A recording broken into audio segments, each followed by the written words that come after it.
Ces pompiers volontaires redoublent d'efforts. Pour canaliser la propagation des feux, ils brûlent la végétation à des endroits tactiques, privant ainsi les incendies principaux de combustible. C'est comme si ces incendies étaient mus par leur propre volonté, avec un esprit très sarcastique. Ils partent dans une direction et le lendemain, ils reviennent de l'autre côté et vous surprennent par derrière. Quand on pense que la situation est sous contrôle, ils changent à nouveau de direction et reviennent vers nous. Une action aux allures de course contre la montre. Une nouvelle vague de chaleur est attendue dès ce vendredi, ce qui pourrait attiser davantage les feux.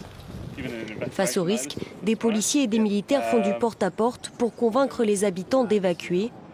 Ici, la forêt s'est enflammée très rapidement. On a été submergés, c'était terrifiant, c'était comme si la sécurité avait disparu. Nous avons été trahis. Ces plantations de pins sont maintenant nos ennemis. Ce sont des démons qui attendent de nous avoir. Le feu est arrivé vraiment vite. Ça allait dans une direction et puis ça a tourné et c'est revenu par là. C'était très rapide.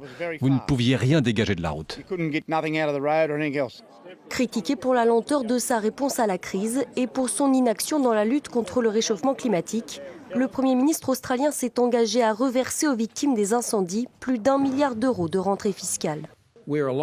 Nous sommes très loin de la fin de cette crise et de ce désastre.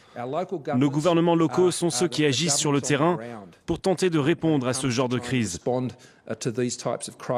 Et ils ont besoin d'argent immédiatement pour pouvoir agir et faire face à ce qui est en train de se passer.